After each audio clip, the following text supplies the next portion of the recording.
आत्मन।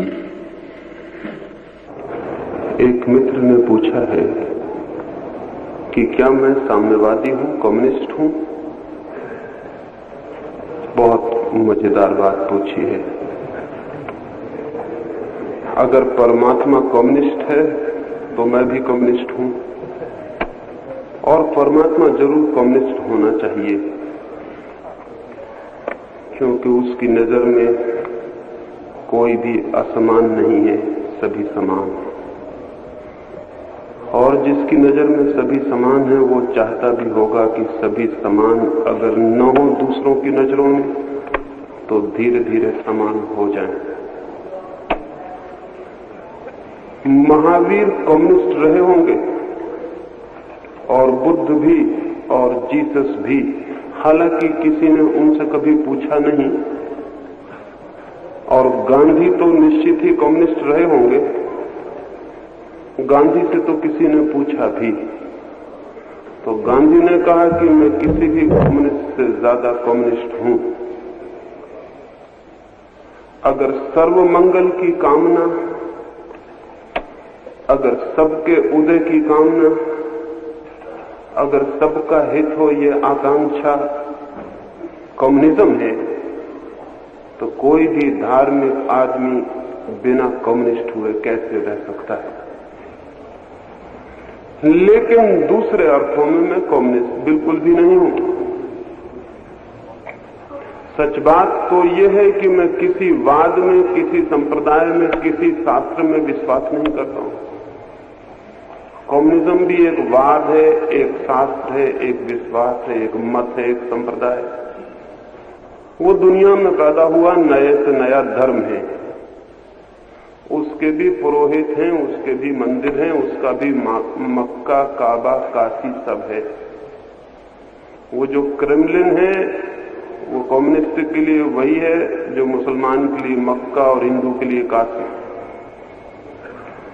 Marks की किताब capital उसके लिए वही है जो किसी के लिए गीता, और किसी के लिए बाइबल, और किसी के लिए कुरान।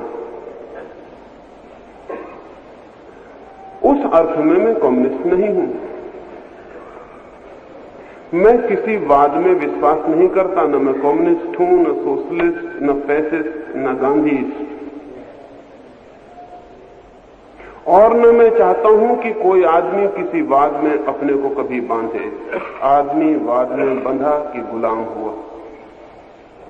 वाद गुलामी का लक्षण। जो आदमी वाद में बंधा उसके चित्त की स्वतंत्रता समाप्त हुई।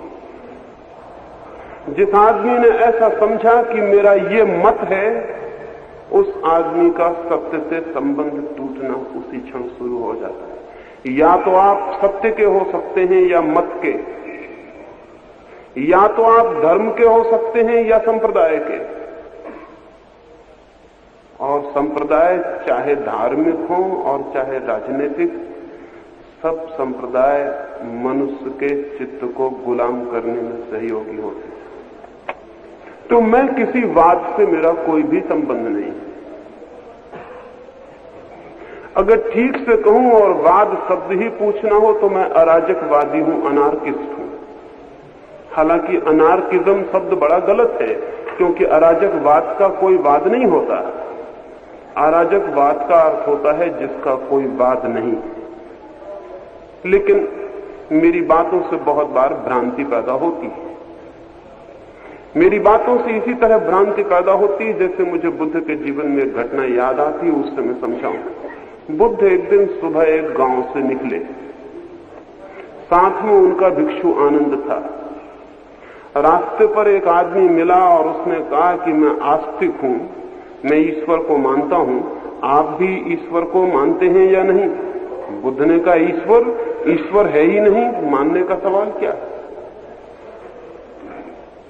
वो आदमी बहुत चौंका। उसने मन में समझा ये बुद्ध नास्तिक मालूम पड़ता है। आनंद जो उनके साथ था वो भी चौंका कि बुद्ध ने एकदम से कह दिया कि ईश्वर है ही नहीं, मानने का सवाल नहीं। लेकिन वो चुप रहा। दोपहर को एक दूसरा आदमी आया उस गांव में और बुद्ध से कहने लगा कि मैं नास्तिक हूं, ईश्वर को नहीं मानता हूं, आपका क्या ख्याल है, ईश्वर है? बुद्ध ने कहा ईश्वर ही है और कुछ भी नहीं है। उस आदमी ने समझा ये बुद्ध आस्तिक है, और आनंद बड़ी मुश्किल में पड़ गया, क्योंकि आनंद ने दोनों उत्तर सुन लिए थे। पहला आदमी भी निश्चिंत होकर चला गया कि ये नास्तिक है, दूसरा आदमी समझ लिया आस्तिक है, लेकिन आनंद क्या समझे। फिर भी वो चुप रहा कि रात एकांत में पूछ लूंगा। सांझ को एक और घटना घट गई। एक तीसरे आदमी ने आके पूछा कि मुझे कुछ भी पता नहीं है कि ईश्वर है या नहीं, आपका क्या ख्याल है। बुद्ध चुप रह गए और कोई भी उत्तर न दिया। रात आनंद ने कहा मेरी नींद हराम कर दी, मैं सो नहीं पा रहा हूं। ये मामला क्या है, सुबह ये कहा, दोपहर ये कहा, सांझ चुप रह गए। इन तीनों उत्तरों में बड़ा विरोध है। बुद्ध ने कहा मैंने तुझे कोई भी उत्तर नहीं दिया था, तूने सुना क्यों? उत्तर मैंने दूसरों को दिए थे। पर आनंद कहने लगा मैं मजबूर हूं, मैं साथ था, मुझे तीनों उत्तर सुनाई पड़ गए। वो तीनों तो निश्चिंत गए, लेकिन मेरी बड़ी मुसीबत हो गई है। आप हैं क्या? बुद्ध ने कहा मैं बस मैं हूं। पर आपने तीन उत्तर क्यों दिए? बुद्ध ने कहा अगर तू समझेगा तो समझ आ सकता है। जो आदमी मेरे पास आकर कहता है ईश्वर नहीं है, आपका क्या ख्याल है? वो अपनी नास्तिकता में मेरा समर्थन चाहता है ताकि लौट के निश्चिंत हो जाए। जो मानता है उसको और जोर से मान ले। मैं तो हर एक की मान्यता तोड़ना चाहता हूं। तो मैंने उससे कह दिया ईश्वर है। मैं उसकी मान्यता तोड़ना चाहता हूं, क्योंकि जिसकी मान्यता है वो आदमी गुलाम है, वो सत्य को कभी नहीं जान सकेगा, वो मान्यता चाहे कुछ भी हो। वो जो दूसरा आदमी आया वो कहता है ईश्वर है, आप मानते हैं, वो भी अपनी मान्यता के लिए मुझसे समर्थन लेने आया। मैंने कहा ईश्वर बिल्कुल नहीं है। मानने का सवाल क्या है? मैं उसकी भी मान्यता को हिलाता हूं ताकि वो मान्यता से मुक्त हो जाए और सत्य की खोज कर सके।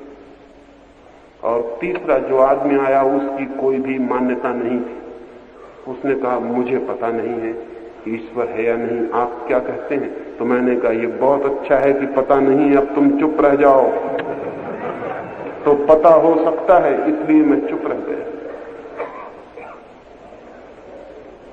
आज तक भी तय नहीं हो पाया कि बुद्ध आस्तिक थे कि नास्तिक। पंडित अभी भी विचार करते हैं, और ये कभी तय नहीं हो पाएगा, क्योंकि बुद्ध ना आस्तिक है ना नास्तिक। बुद्ध का कोई मत नहीं है। बुद्ध चाहते हैं कि प्रत्येक व्यक्ति प्रत्येक मत से मुक्त हो जाए, क्योंकि जो मत से मुक्त हो जाता है वो सत्य को उपलब्ध हो जाता है। इसी तरह की झंझट मेरे साथ भी सुबह से लेकर सांझ तक हो जाती है। एक बात आप सुन लेते हैं और फिर परेशान हो जाते हैं कि जरूर ये आदमी इससे उल्टा होगा। अगर पूंजीवाद के खिलाफ में बोला है तो फिर कम्युनिस्ट होना चाहिए। लेकिन मैं पूंजीवाद के भी खिलाफ हूं और साम्यवाद के भी खिलाफ हूं। मैं वाद मात्र के खिलाफ हूं। मैं एक ऐसा समाज चाहता हूं जो वाद से घिरा हुआ समाज न हो। वाद मात्र के मैं विरोध में हूं, संप्रदाय मात्र के मैं विरोध में हूं। मेरा कोई संप्रदाय नहीं, इसलिए मैं एक झंझट में भी पड़ गया हूं कि जिनके भी संप्रदाय हैं वो सब मुझे अपना दुश्मन समझ लेते हैं।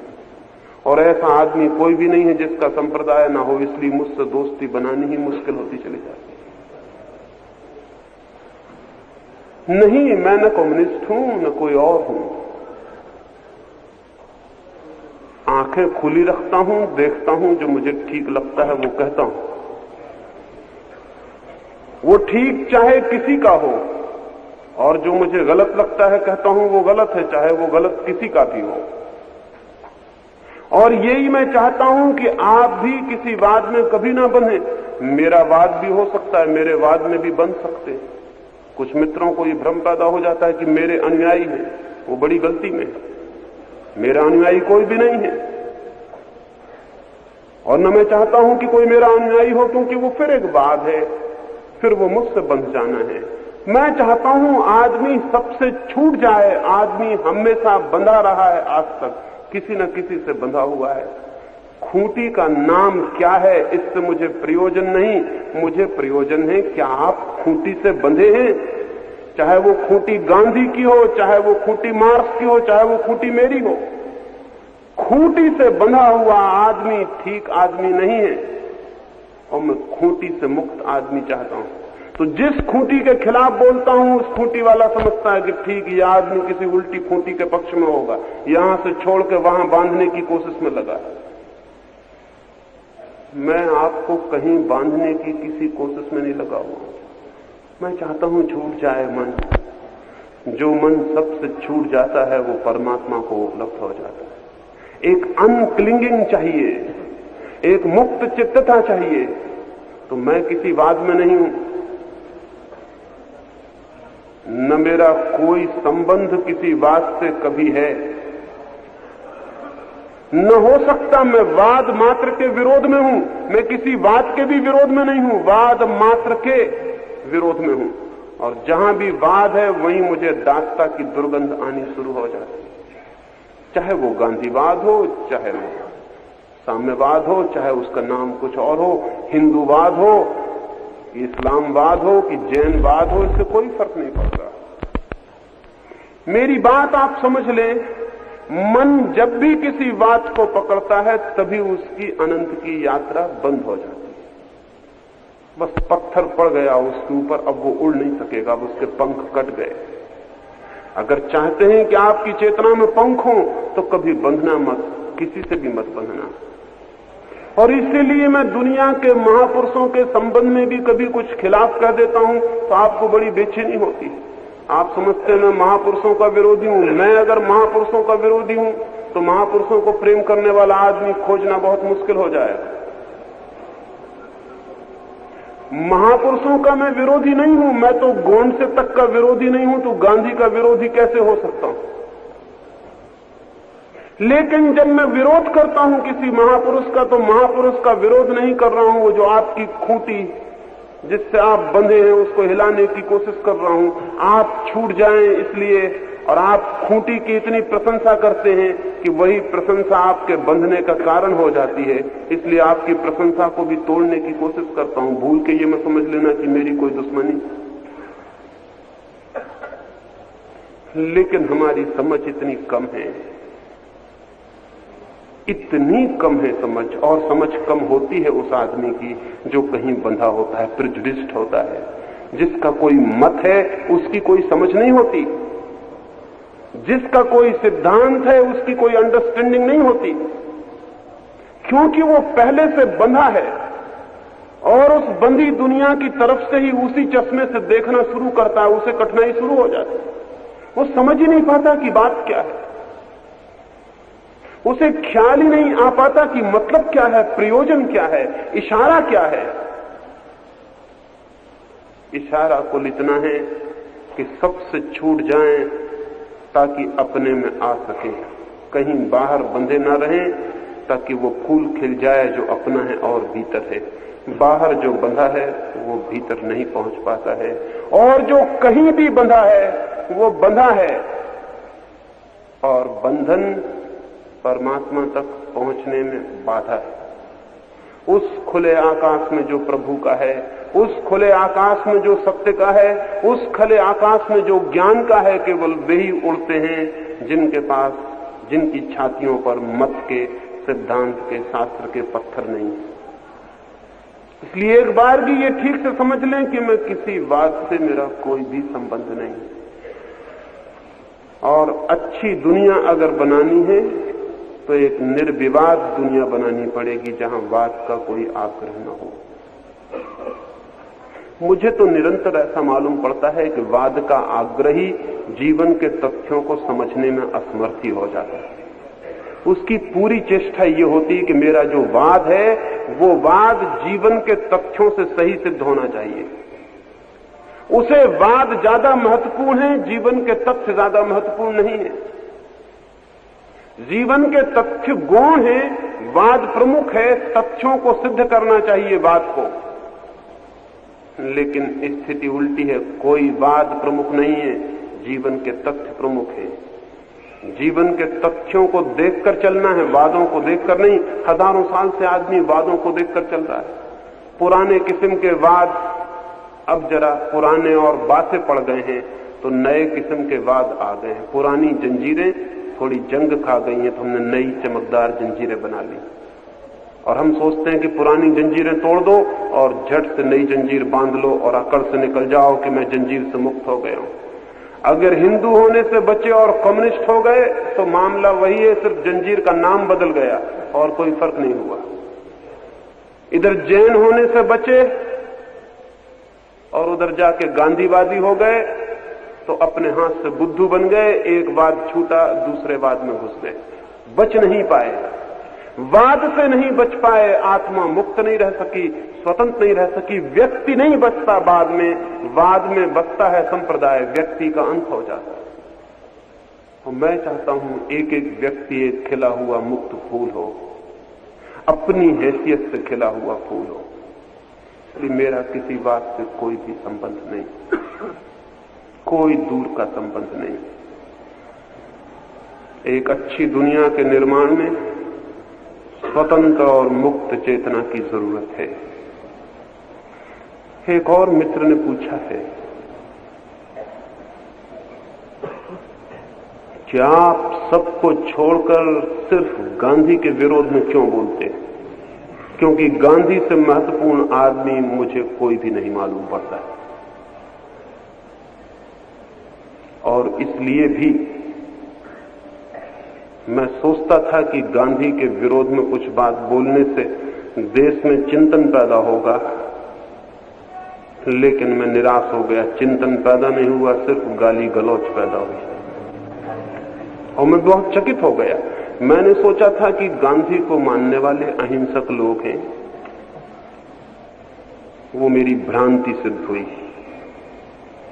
मैंने सोचा था कि गांधी के ऊपर आलोचना शुरू करूंगा तो गांधीवादी मुझे कहेंगे कि आप आएं, हमसे बात करें, हमें समझाएं, हमसे चर्चा करें, क्या सही है क्या गलत है, हम विचार करें। एक गांधीवादी ने मुझसे ये नहीं कहा, बल्कि गांधीवादी कभी कभी मुझे सुनने भी दिखाई पड़ता था, वो एकदम नदारद हो गया, उसको कहीं पता नहीं चलता कि वो कहां चला। ये मुझे आशा नहीं थी कि गांधी ने 30-40 वर्ष श्रम करके भारत में जो विचार की प्रक्रिया को जगाने की कोशिश की थी वो इस भांति एकदम समाप्त हो गई होगी। लेकिन हमारी समझ इतनी कम है कि मैं जो गांधी की आलोचना भी किया, जो समझदार है वो जानते हैं कि मैंने गांधी के काम को ही आगे बढ़ाया, लेकिन ना समझो का कोई क्या हिसाब रख सकता है। गांधी का काम गांधी के मरने के साथ ही ठप हो गया। सच तो यह है कि गांधी के मरने के पहले ही ठप हो गया और गांधी की पूरी आकांक्षा हो गई थी कि मैं कब मर जाऊं, कब मर जाऊं। वो बात ही खत्म हो गई। उस बात को फिर से गति देनी जरूरी है कि हम फिर सोचें। तो मैंने सोचा था कि एक शौक उपयोगी होगा, मुल्क चिंतन करेगा, लेकिन मैंने पाया कि मुर्दों को साथ देने से कोई फायदा नहीं, कोई फायदा नहीं। इधर 2-3 महीने में मुझे जो अनुभव आया वो बहुत रिवीलिंग है। उससे बड़ा उद्घाटन हुआ मेरे सामने कि इस देश ने चिंतन की क्षमता ही खो दी। हमने विचार करना ही बंद कर दिया। और फिर मेरे जैसे आदमी के साथ तो विचार करना बहुत सरल है, क्योंकि मैं कभी कहता नहीं कि जो मैं कहता हूं वही सत्य है। तो मुझसे तो झगड़े का बहुत कम उपाय है, क्योंकि मैं ये कहता हूं कि जो मैं कहता हूं वो मैं कहता हूं, वो सच हो भी सकता है, गलत भी हो सकता है। बातचीत की जा सकती है, निर्णय लिए जा सकते हैं, सोच विचार, एक डायलॉग पैदा हो जाए मुल्क में चिंतन का, वो मैं चाहता हूं, लेकिन वो पैदा नहीं होता। मैं कुछ अगर आलोचना करता हूं तो दूसरी तरफ से गाली गलौज शुरू हो जाता है, बजाय इसके कि जो मैंने कहा उस पर विचार चले और तय किया जाए कि क्या सही है। वो तो बात ही एक तरफ छोड़ दी जाती है, कुछ दूसरी ही बातें शुरू हो जाती है। ये इतना दुखद है और भारत के भविष्य के लिए इतना चिंतनीय है जिसका बहुत हिसाब लगाना कठिन। लेकिन आज नहीं कल हमें ये सोचना ही पड़ेगा। मेरा गांधी से बहुत प्रेम है, शत्रुता का तो कोई सवाल ही नहीं। तो मित्र पूछते हैं कि आप उनके शत्रु हैं? शत्रु तो मैं किसी का भी नहीं हूं। शत्रु तो होने में असमर्थ हूं और शत्रु नहीं हो सकता हूं, इसलिए खुली सीधी बात कर लेता हूं जो मुझे ठीक लगती है। कम से कम अपनों के बाबत तो खुली और सीधी बात की जा सकती, लेकिन हम कुछ ऐसे भयभीत हो गए हैं कि अपनों के संबंध में खुली और सीधी बात भी नहीं कर सकते। वो बात नहीं चल सकी। चली बहुत बात, जोर से चली, न मालूम क्या क्या लिखा और पढ़ा और बोला गया, लेकिन विचार जो पैदा होना चाहिए था वो पैदा नहीं हो सका। भारत के पास विचार खो गया।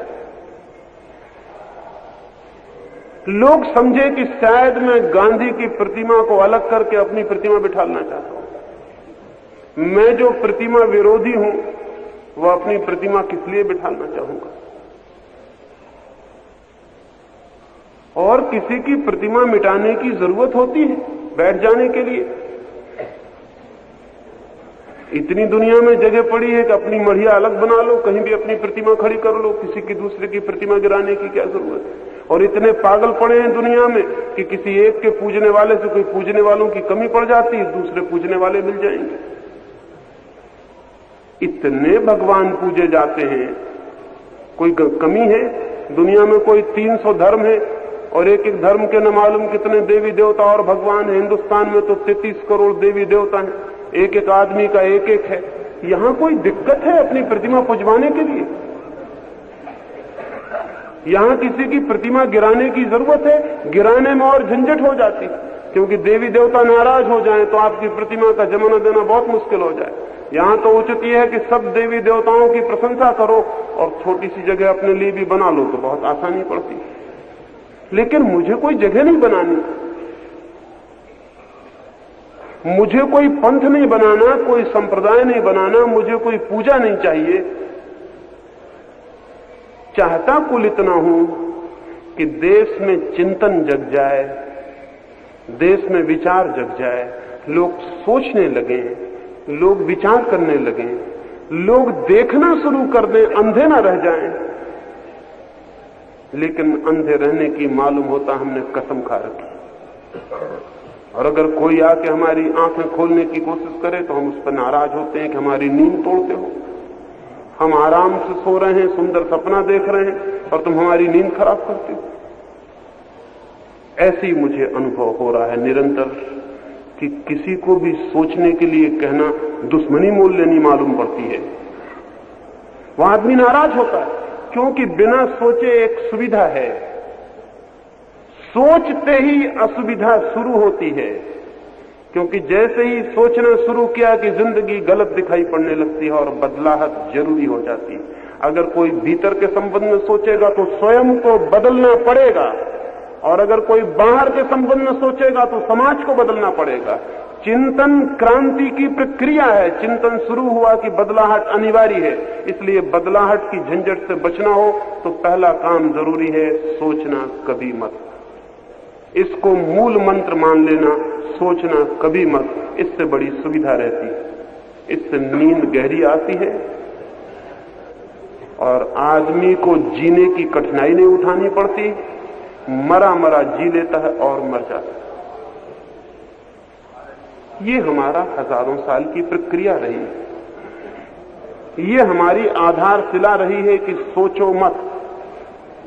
इसलिए कोई भी बात जो सोचने को मजबूर करे वो हमें क्रोध से भर देती है, आनंद से नहीं, अहोभाव से नहीं, धन्यवाद से नहीं। कि कोई व्यक्ति सोचने के लिए धक्के देता है तो हम धन्यवाद दें कि उसने सोचने को हमें मजबूर किया। जो आदमी हमें सोने की सुविधा देता है हम उसको धन्यवाद देते हैं। जो आके अफीम की गोली दे देता है कि ले लो और मजे से सो जाओ, हम कहते हैं कि तुमने बड़ी कृपा की, अफीम की गोली ला दी, अब हम मजे से सो सकते हैं। अफीम की गोलियों को धन्यवाद दिया जा रहा है। एक मित्र ने मुझसे और एक बात पूछी है जो मैं सोचता था कि छोड़ दूं, लेकिन शायद इस संदर्भ में छोड़नी उचित नहीं है। उन्होंने पूछा है कि आपका गांधी से कभी कोई संबंध रहा? जब वो जिंदा थे तब बहुत ज्यादा संबंध नहीं रहा, लेकिन जब से मर गए तब से बहुत संबंध है। जब वो जिंदा थे तब मैं छोटा था, सिर्फ एक बार छोटा सा संबंध हुआ था, थोड़ा सा मिलना हुआ था। लेकिन उस मिलने का कोई हिसाब रखना उचित नहीं। लेकिन मर जाने के बाद उनसे मेरा निरंतर संबंध है। सिर्फ विचार में ही संबंध नहीं है कि मैं उनके बाबत सोचता हूं, और भी गहरे अर्थों में संबंध है। सोचता था इस बात को छोड़ दूं क्योंकि ये समझ के परे हो जाएगी बात, लेकिन पूछिए इसलिए मैं कहना चाहता हूं, मानने की उसे कोई जरूरत नहीं। हम आमतौर से सोचते हैं कि जिनके शरीर हैं उनसे ही हमारे संबंध हो सकते हैं। हम ये भी सोचते हैं कि जो सामने मौजूद हैं उन्हीं से संबंध हो सकते हैं। ये बातें बुनियादी रूप से गलत और अवैज्ञानिक। संबंध बहुत लंबी बात है। दो दूर पर मौजूद लोगों के बीच हजारों मील का फासला हो और संबंध हो सकता है, वैसे ही जैसे दो आदमी आसपास बैठे हो तब हो सकता है। और अब तो विज्ञान ने इसको प्रमाणित किया।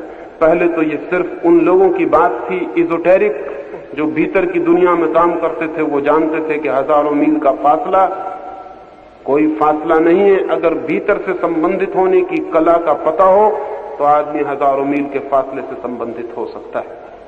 और हजारों वर्ष लोग संबंधित होते रहे थे। लेकिन अब तो विज्ञान ने भी स्वीकृति दे दी है कि ये संभावना नहीं है, सत्य है।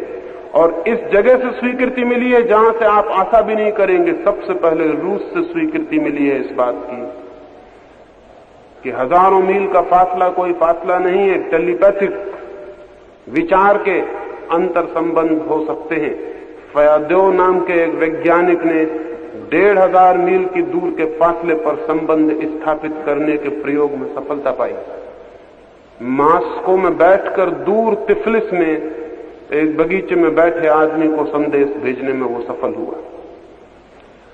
1000 मील दूर आदमी तिफलिस के बगीचे में एक बेंच पर बैठा हुआ है। उसका निरीक्षण किया। अजनबी आदमी सड़क से चलता हुआ बेंच पर विश्राम करने को बैठा है। समझ लें 11 नंबर की बेंच पर बैठा है। और मास्को से फयादो और उसके साथी उस बगीचे में फोन से बात कर रहे हैं कि एक आदमी आके बैठा है, इतना बजा है, तुम वहां से संदेश दो कि वो आदमी इसी वक्त सो जाए। और फयादेव ने वहां से अंतर संदेश दिया, मन में ही उस आदमी को सुझाव दिया उसका ध्यान करके कि सो जाओ सो जाओ सो जाओ। 1500 मील दूर। और वो आदमी थोड़ी देर में आंख बंद करके लेट गया। लेकिन ये भी हो सकता है कि वो आदमी थका मांदा हो और सो गया हो। तो मित्रों ने कहा वो सो तो गया, इस वक्त इतना बजा है, अब तुम उसे इसी वक्त उठा दो, तब हमें पक्का लगे कि नहीं तो हो सकता है ऐसे ही सो गया हो। और फयादों ने वहां से सुझाव दिए कि उठ जाओ, और उस आदमी ने आंख मिल के उठ गया। उन मित्रों ने उससे पूछा कि आपको कुछ भिन्नता तो नहीं मालूम हुई? उसने कहा भिन्नता मुझे जरूर मालूम है। जब मैं सोया तब मुझे कुछ ऐसा लगा कि जिससे कोई कहता है सो जाओ। लेकिन मैंने सोचा कि मैं ही थका मांदा हूं इसलिए खुद का मन कहता होगा, मैं सो गया। लेकिन उठते वक्त भी मुझे ऐसा सुनाई पड़ा कि जिससे कोई कहता उठ जाओ। फिर तो फयादेव ने और भी प्रयोग किए। वो असल में प्रयोग कर रहे हैं इसलिए ताकि अंतरिक्ष यानों से संबंध टेलीपैथी के द्वारा, विचार के द्वारा तय किया जा सके। क्योंकि अंतरिक्ष यानों में यंत्रों के कभी भी बिगड़ जाने की संभावना है और तब सारे संबंध टूट जाएंगे। अगर एक बार यंत्र बिगड़ गया तो अंतरिक्ष में जो गया यात्री है उससे हमारा कोई संबंध नहीं रह गया।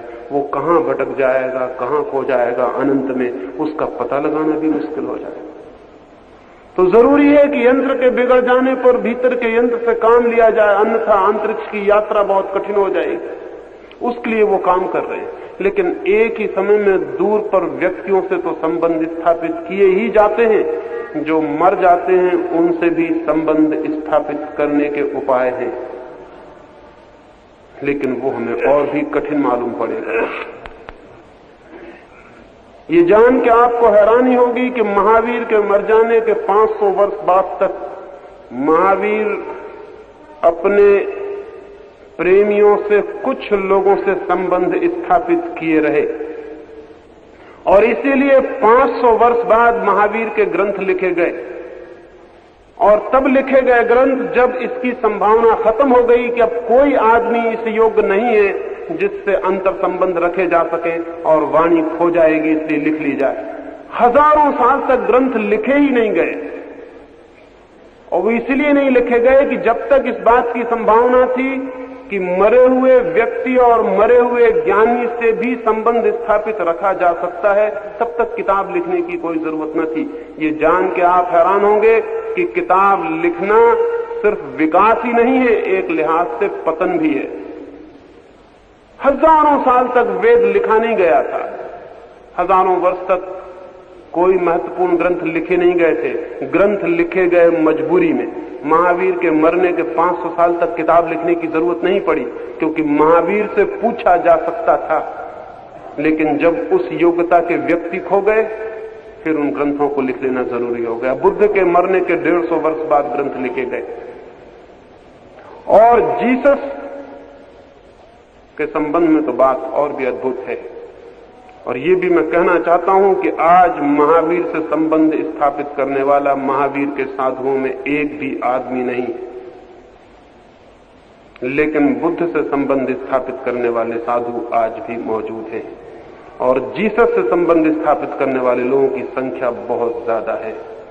और जिस धर्म के मूल स्रोत से संबंध स्थापित करने की संभावना रहती है, वो धर्म तब तक जीवित मालूम पड़ता है, और जैसे संबंध नष्ट हो जाता है, वो जीवित संबंध नष्ट हो जाता है। ये भी मैं आपसे कहना चाहता हूं कि गांधी जिंदगी भर मेहनत किए, लेकिन उन्होंने कभी इस पर ध्यान नहीं दिया कि उनके पास एक भी आदमी नहीं है जिससे मर जाने के बाद वो संबंध स्थापित कर सके। लेकिन ऐसा नहीं है कि ये महावीर बुद्ध ने ही किया, आज भी जारी है। ब्लेवत्स्की के मर जाने के बाद एनी बिसेंट से ब्लेवत्स्की के संबंध जारी रहे। एनी बिसेंट के मर जाने के बाद भी जे कृष्णमूर्ति से एनी बिसेंट के संबंध आंतरिक जारी हैं, लेकिन कृष्णमूर्ति थियोसॉफी के बाहर पड़ गए और थियोसॉफी का मूवमेंट मर गया, क्योंकि थियोसॉफी के भीतर किसी आदमी से एनी बिसेंट के ब्लेवत्स्की के संबंध आज जारी नहीं।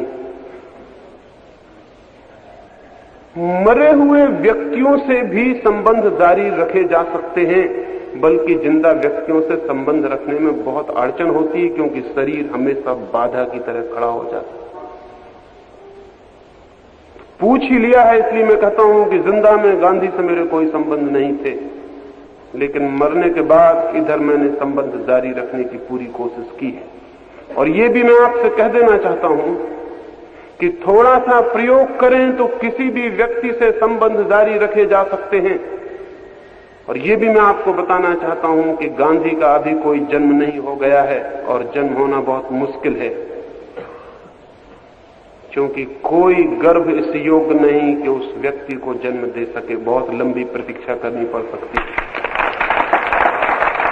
लेकिन ये दूसरी बातें हैं, और इसलिए इनकी बात कभी नहीं करता हूं, क्योंकि इन बातों के संबंध में कुछ भी नहीं कहा जा सकता, कुछ भी नहीं सोचा जा सकता, और इन बातों के संबंध में कोई प्रमाण नहीं दिया जा सकता है, इसलिए इनको छोड़ देता हूं।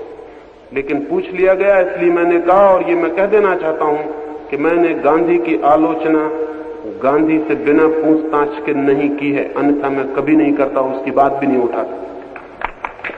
और जब मुझे ये पक्का मालूम हो गया कि आलोचना की जानी चाहिए और गांधी की सहमति हो सकती है, तभी उस पर बात की। लेकिन इधर मुझे ऐसा लगता है कि बेकार है मेहनत करनी, गांधी के साथ मेहनत करनी बेकार मालूम पड़ती है। उनके शिष्यों ने उस आदमी को बिल्कुल मरा हुआ समझ लिया है, इसलिए अब मरे हुए आदमी की बात करनी शायद उचित नहीं है, क्योंकि वो बार बार मुझे लिखते हैं कि जो आदमी मर गया उसकी आप बात क्यों उठाते।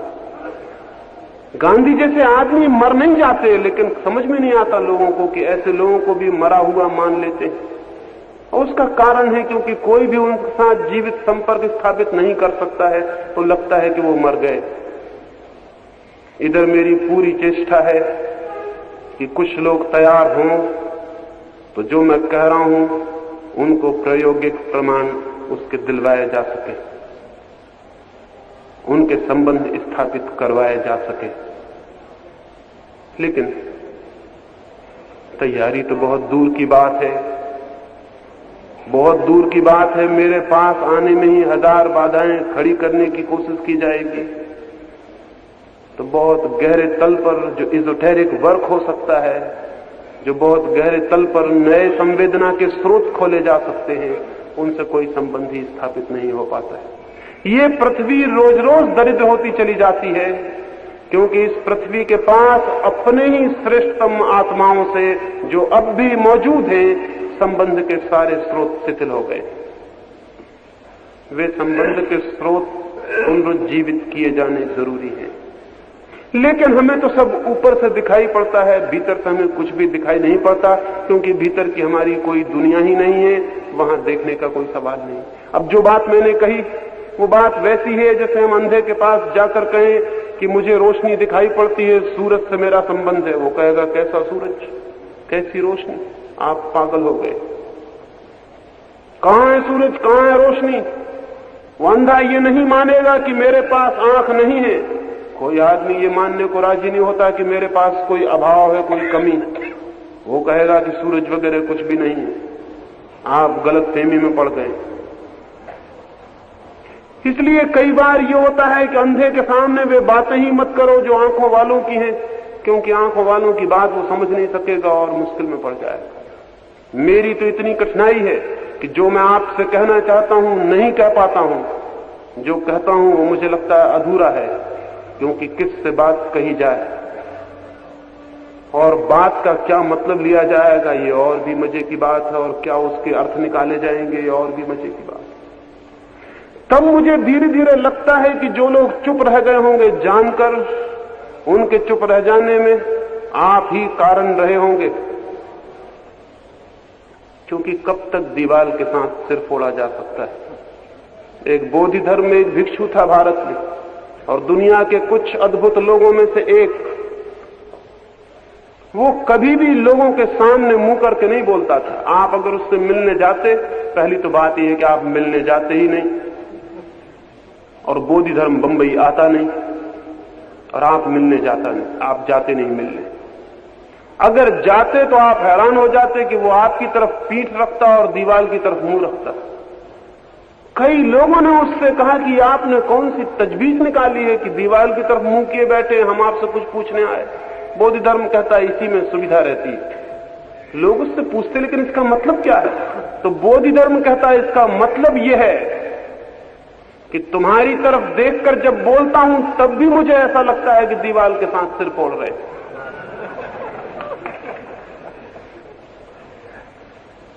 मगर दीवार की तरफ देखने से कम एक भरोसा रहता है कि दीवार सुनेगी नहीं, ये तो पक्का है, लेकिन गलत नहीं समझेगी, ये भी पक्का है।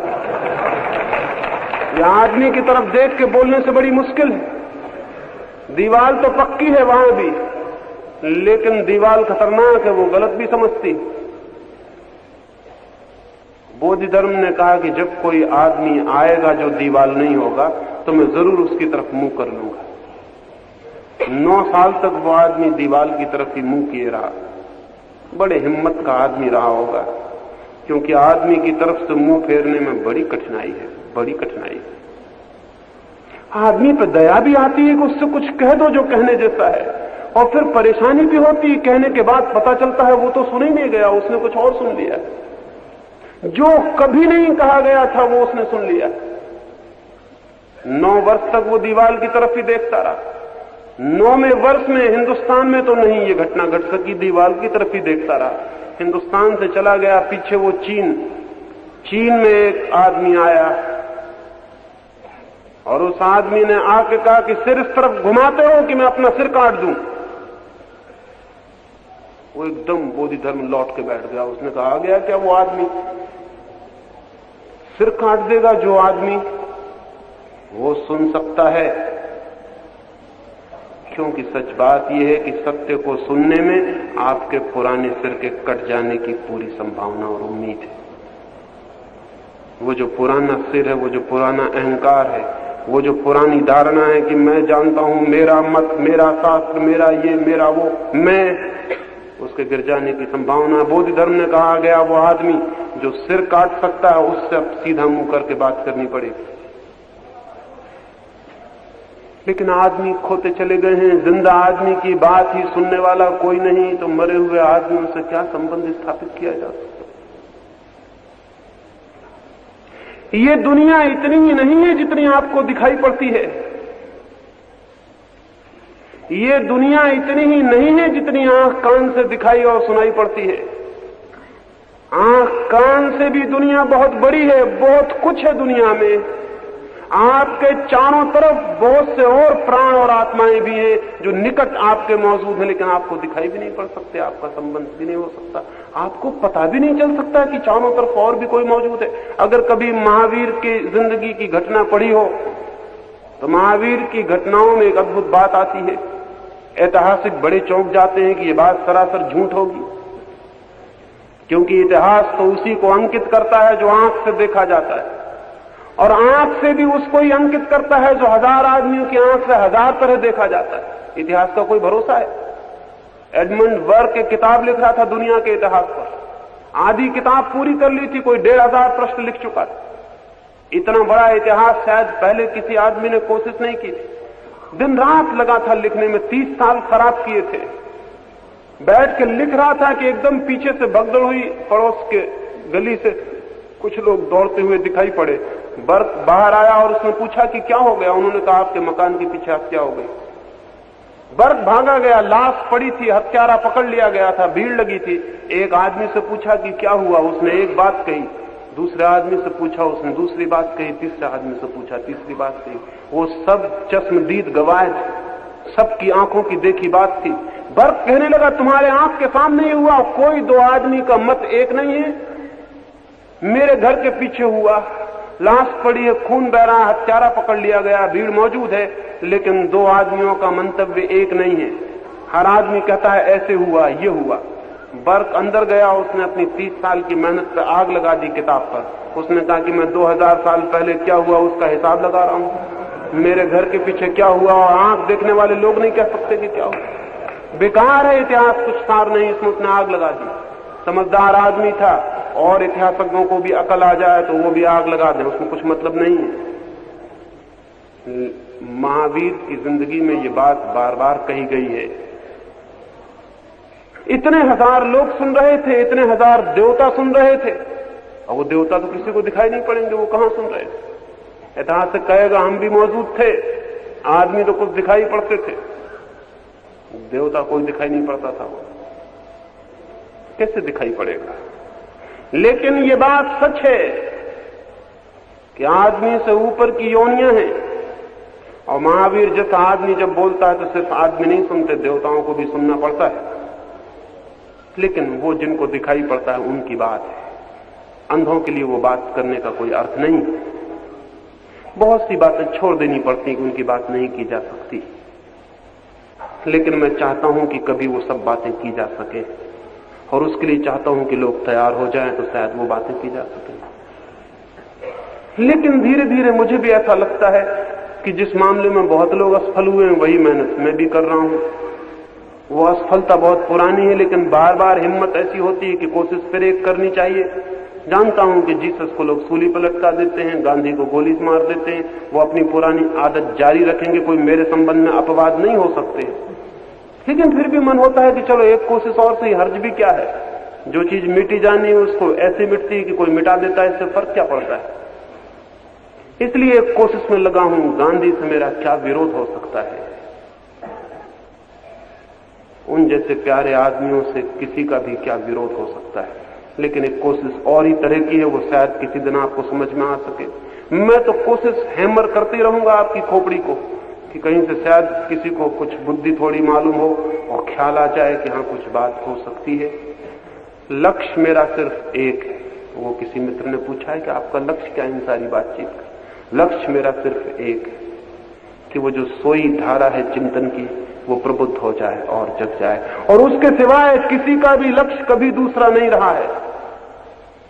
जिन लोगों ने भी चेष्टा की है मनुष्य के साथ, उनका एक ही लक्ष्य है कि वो जो सोया हुआ व्यक्तित्व है, वो जो सोई हुई आत्मा है, जग जाए।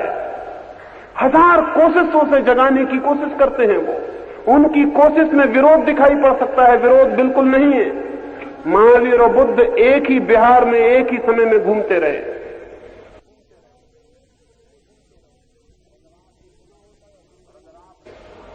और अगर आपने सुना होता या जिन लोगों ने उन्हें सुना था, और आप में भी बहुत लोग होंगे जिनने सुना होगा, क्योंकि हम पहली बार ही जमीन पर नहीं हैं, हम बहुत बार जमीन पर हुए हैं, बहुत बार होते रहे हैं, बहुत बार होते रहेंगे।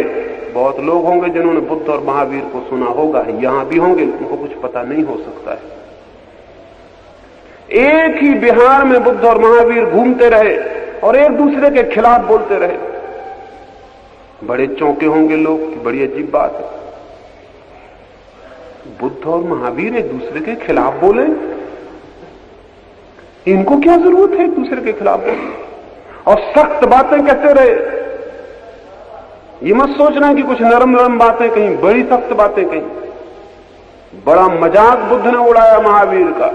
बुद्ध ने कहा कि एक है निगंथनाथ पुत्र महावीर, लोग कहते हैं वो सर्वज्ञ है, और मुझे पक्का पता है कि वो ऐसे भिखारी, ऐसे भिक्षा मांगने में ऐसे द्वार पर खड़ा हो जाता है जिसके घर में कोई है ही नहीं भीख देने वाला। बाद में पता चलता आवाज देने से घर में कोई रहता ही नहीं, और उसके शिष्य कहते हैं कि वो सर्वज्ञ है, सब कुछ जानता है, 3 काल जानता है। और एक दूसरे के खिलाफ और इस तरह की बातें कहीं की हैरानी होगी। महावीर कहते हैं कि आत्मा ही ज्ञान है, आत्मा ही सत्य है, आत्मा ही धर्म है, आत्मा ही परमात्मा है, आत्मा ही सब कुछ है। और बुद्ध क्या कहते हैं? बुद्ध कहते हैं आत्मा अज्ञान है, जो आत्मा को मानता है भटक जाएगा, जिसने आत्मा को माना वो डूबा। आत्मा से बड़ा मानना अज्ञान का और कुछ भी नहीं। बड़ी अजीब बात है। एक कहता है आत्मा ही ज्ञान, एक कहता है आत्मा अज्ञान। अब हम बड़ी मुश्किल में पड़ जाएंगे कि बड़ी मुश्किल हो गई, लेकिन जो जानते हैं वो जानते हैं कि मुश्किल नहीं हो गई। बुद्ध की एक डिवाइस, बुद्ध का एक ढंग है आपके चिंतन को जगाने का, महावीर का ढंग दूसरा है आपके चिंतन को जगाने का। दोनों का इरादा एक, रास्ते अलग। महावीर कहते हैं कि आत्मा ही ज्ञान है, आत्मा ही सब कुछ है, साथ में कहते हैं लेकिन आत्मा का पता कब चलेगा? कहते हैं जब अहंकार गिर जाएगा तब पता चलेगा। अहंकार गिर जाएगा तब पता चलेगा कि आत्मा क्या है। और बुद्ध कहते हैं आत्मा अज्ञान है, क्योंकि आत्मा ही अहंकार है। जब आत्मा मिट जाएगी तब पता चलेगा कि क्या है। अब इसमें कोई फर्क नहीं। इधर हिंदुस्तान के सारे शिक्षक चिल्ला चिल्ला के कहते हैं कि अनंत अनंत जन्म है, अनंत अनंत जन्मों से तुम भटक रहे हो, सड़ रहे हो, बार बार उसी चक्कर में घूम रहे हो, कब तक घूमते रहोगे? अब जागो। उधर जीसस और मोहम्मद कहते हैं अनंत जन्म वगैरह नहीं है, एक ही जन्म है, एक ही मौका है। अगर जाग गए तो जाग गए, नहीं जागे तो खो गए हमेशा के लिए, इसलिए जाग जाओ। अभी बड़ी मजे की बात। इधर हमारा शिक्षक कहता है कि अनंत अनंत जन्मों से भटक रहे हो, रिपीटेडली एक ही चक्कर में घूम रहे हो, कब तक घूमते रहोगे? ऊब नहीं गए? ऊब जाओ अब और जाग जाओ। उधर जीसस और मोहम्मद कहते हैं कोई अनंत जन्म वगैरह नहीं है, एक ही जन्म है। अगर चूक गए तो सदा के लिए चूक गए, फिर कोई उपाय नहीं है। इसलिए जागना है तो जाग जाओ। अब ये दोनों बातें बड़ी उल्टी मालूम पड़ती हैं, लेकिन जो जानते हैं उनके लिए उल्टी नहीं है। वो कहेंगे आदमी को जगाने की दोनों कोशिश। दुनिया के सारे शिक्षकों की शब्दों में विरोध है, रहेगा, लेकिन दुनिया के किसी शिक्षक के मन और मनसा में कोई भी विरोध नहीं है। नहीं हो सकता है, लेकिन आदमी की समझ बहुत कम है, शब्द पकड़ता है और परेशान हो जाता है। भीतर तक प्रवेश नहीं है, देख सके तथ्य को कि तथ्य क्या है। एक मित्र ने पूछा है कि मैं मना करता हूं कि मेरे पैर मत छुएं, लेकिन मैं क्यों मना करता हूं? मैं इसलिए मना करता हूं कि आप किसी के भी पैर छुएंगे तो उसके पैर छूने से वंचित रह जाएंगे जो सब में है। और भी पैर हैं जो सब जगह हैं और कहीं भी नहीं। नजर उन पैरों की तरफ उठनी चाहिए। चांद तारों में भी उन पैरों की पगधुनियां हैं, फूल तितलियों में भी उन पैरों की पगधुनियां हैं, आदमी में भी, पत्थरों में भी उन पैरों की पगधुनियां हैं। हाथ जुड़ने चाहिए उन पैरों की तरफ जो अनंत में विस्तृत हैं। किसी एक आदमी के पैरों की तरफ हाथ झुकाने की कोई भी जरूरत नहीं। क्यों? इसलिए नहीं कि झुकना बुरा है, झुकना बहुत अद्भुत है। जो झुकना नहीं जानता वो 2 कौड़ी का आदमी हो, उसकी कोई कीमत नहीं। लेकिन जब झुकना ही है तो ऐसे चरणों में झुको जिनसे फिर उठना ना पड़े। अब मेरे चरण में झुकोगे भी 1 मिनट बाद फिर उठना पड़ेगा, मामला खत्म हो गया। झुके भी, बेकार मेहनत हुई, फिर उठ गए। इसमें कोई सार ना हुआ, इसमें कोई अर्थ ना हुआ। रामकृष्ण के पास एक आदमी गया, रामकृष्ण से कहने लगा गंगा स्नान को जा रहा हूं। सुना है मैंने परमहंस देव कि वहां नहाने से पाप बह जाते हैं। परमहंस ने कहा बिल्कुल बह जाते हैं, लेकिन गंगा से बाहर मत निकलना। निकले के फिर चढ़ जाते। वो जो झाड़ देखे ना किनारे पर खड़े हुए, जब तक तुम डुबकी लगाते हो, गंगा तो पवित्र है, तब तुम डुबकी लगाओगे, वो झाड़ पे बैठ जाएंगे। वो बड़े बड़े झाड़ इसीलिए गंगा के किनारे, पता है आपको। वो उस पे बैठे रहेंगे कि बेटा कब निकलते हो, और आखिर बेटा कब तक डूबा रहेगा।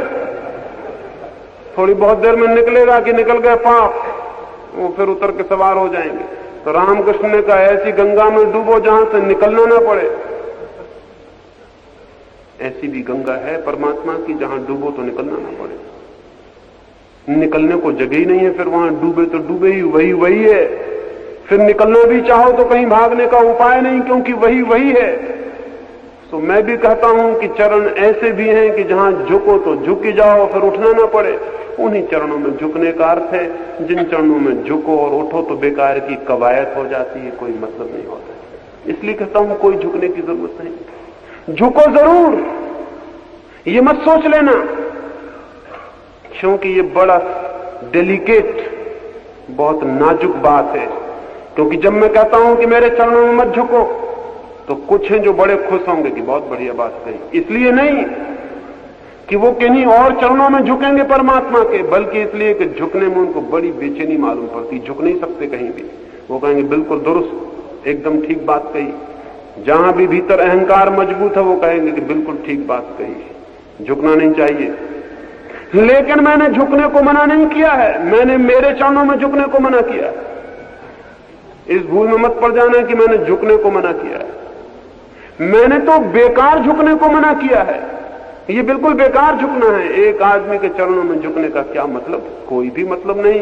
ये शरीर बिल्कुल मिट्टी है, इस मिट्टी में झुकने का कोई मतलब नहीं। ये मिट्टी की पूजा है। फिर यही से आदतें बिगड़नी शुरू हो जाती। फिर ये आदमी खत्म हो जाए तो एक पत्थर की मूर्ति बना के उसमें झुकना शुरू हो जाता। वो झुकने की गलत आदत हो गई। नहीं, एक चिन्मय जीवन है चारों तरफ, उसके चरण चारों तरफ हैं। उसके चरणों में झुकने के लिए हाथ पैर बांध के सिर नहीं झुकाना पड़ता।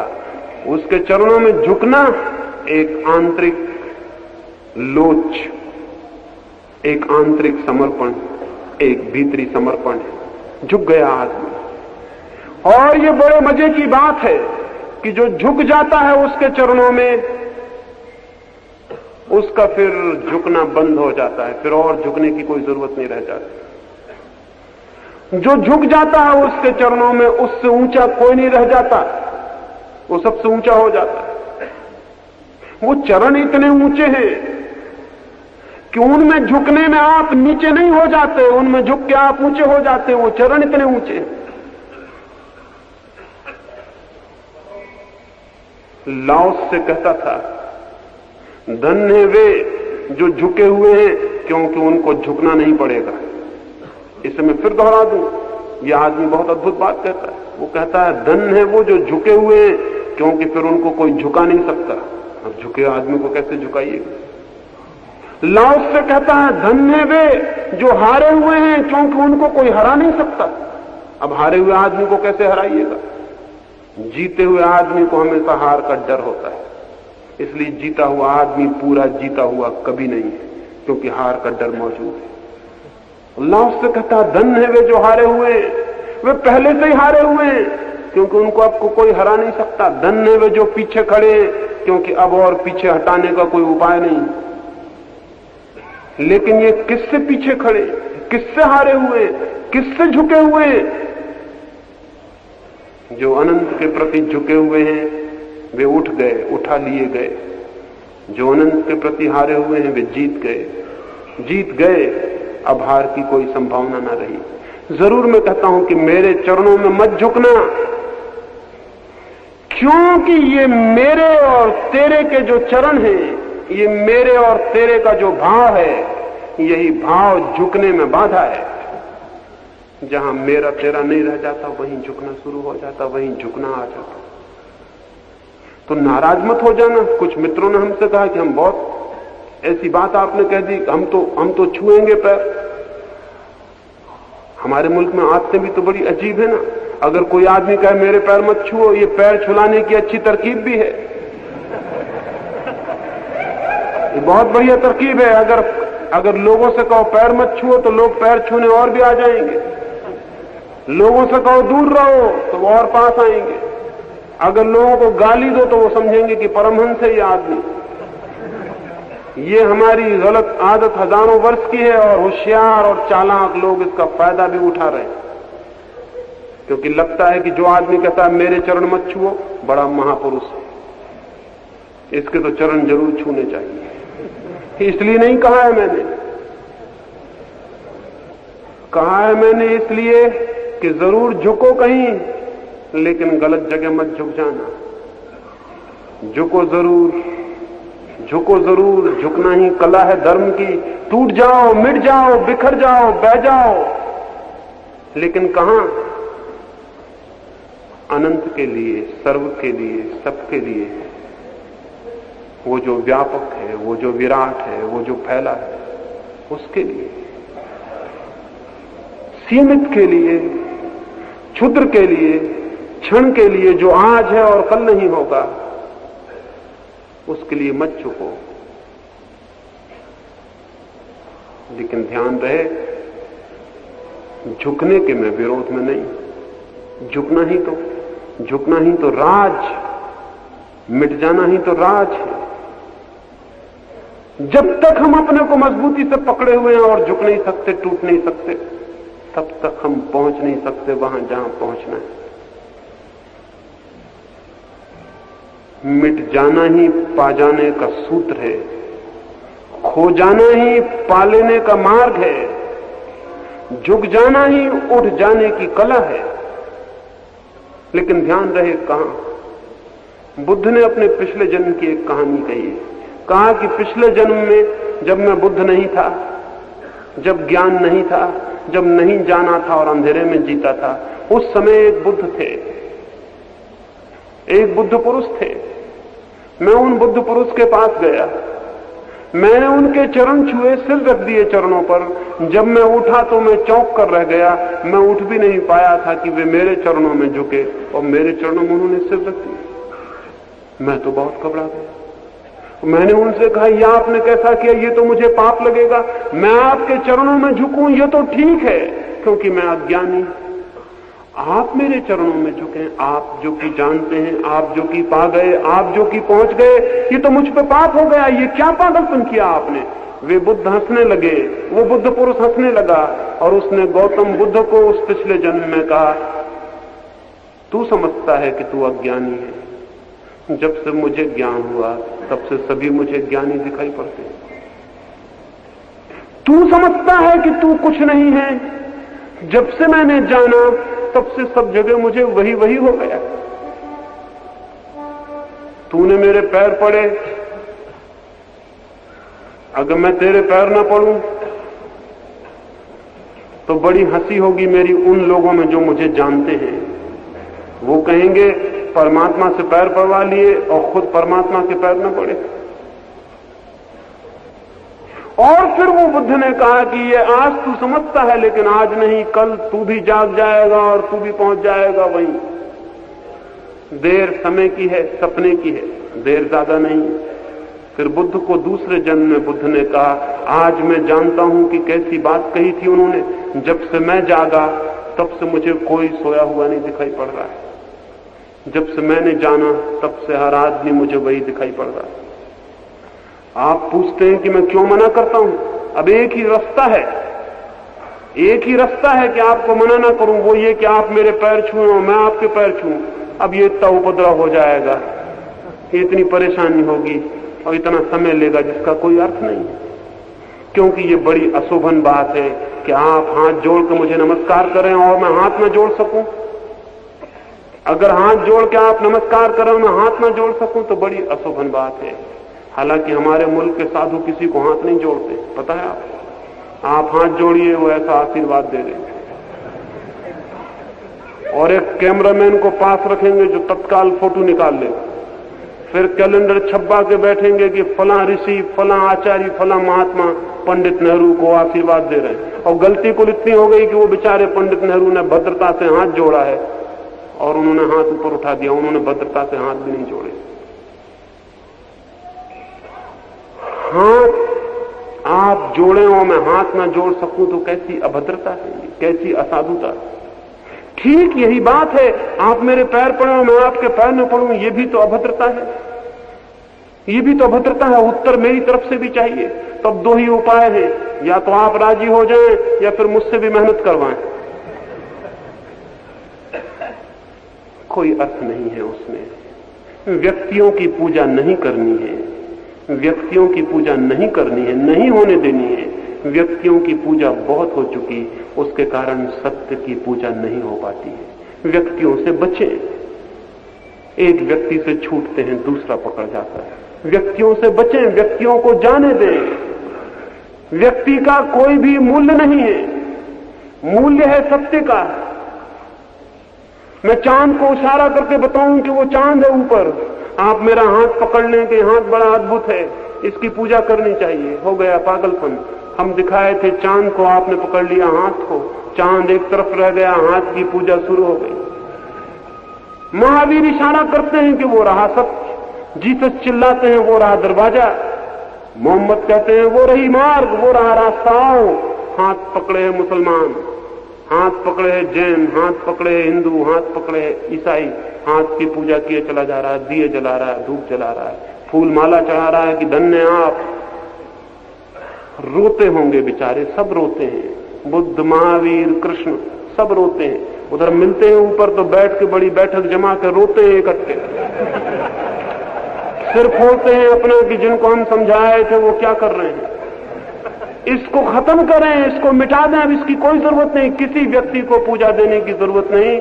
इशारों को छोड़ें, चांद को देखने का सवाल है, और जो चांद को देखना चाहता है उसे इशारा छोड़ ही देना पड़ेगा, क्योंकि या तो मेरे हाथ को देखें और फिर आंखों को या चांद की तरफ उठाएं।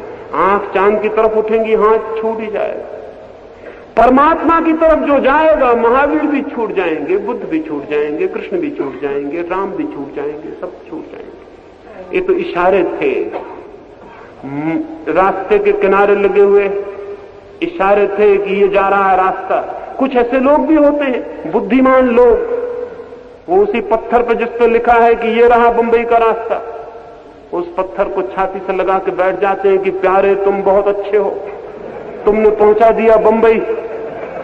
वो बेचारा सिर्फ रास्ता था, इशारा करता था कि वो रही बंबई, आगे बढ़ जाना मुझे छोड़ के कि पहुंच जाओ वहां जहां इशारा है। वो बैठे पत्थर को छाती से लगाए, और अगर कोई उनको कहे कि भाई जान उठो, तो वो कहेंगे हमारे धर्म में बाधा डाल रहे हो, हम प्रार्थना कर रहे हैं, हम पूजा कर रहे हैं। नहीं, व्यक्ति को जाने दें ताकि सत्य आ सके, छोड़ दें सब ताकि उस तरफ आंख उठ सके जो सिर्फ उन्हीं आंखों में दिखाई पड़ता है जो सब छोड़ के उठती हैं। जिस आंख से व्यक्तियों का, शब्दों का, शास्त्रों का धुआं हट जाता है, जिस आंख से रोकने वाले आंसू उड़ जाते हैं, जिस आंख से पर्दे गिर जाते हैं, वही आंख निर्दोष होकर उसे देखने में समर्थ हो जाती है जो सत्य है। और उस सत्य की उपलब्धि, उस सत्य की उपलब्धि की छाया का नाम शांति है। जो सत्य को पा लेता है वो शांत हो जाता है। सत्य का परिणाम है शांति। सत्य मिला, शांति छाया की तरह पीछे चली आती है। सत्य की छाया है शांति। इसलिए शांति को सीधा मत खोजना कभी भी। अगर मैं आपके घर आऊंगा तो मेरी छाया बिना निमंत्रण दिए आपके घर आ जाएगी, अलग से निमंत्रण देने की जरूरत नहीं। और अगर मेरी छाया को निमंत्रण दे गए तो आप जाने, आपका काम जाने, मैं तो आऊंगा नहीं, छाया आने वाली नहीं है। जो लोग शांति को निमंत्रण देते हैं, शांति कभी नहीं आती। शांति सत्य की छाया है, सत्य आता है, शांति पीछे छाया की तरह चली आती। इन 4 दिनों में उस सत्य की खोज के लिए मैंने कुछ कहा ताकि शांति की खोज हो सके।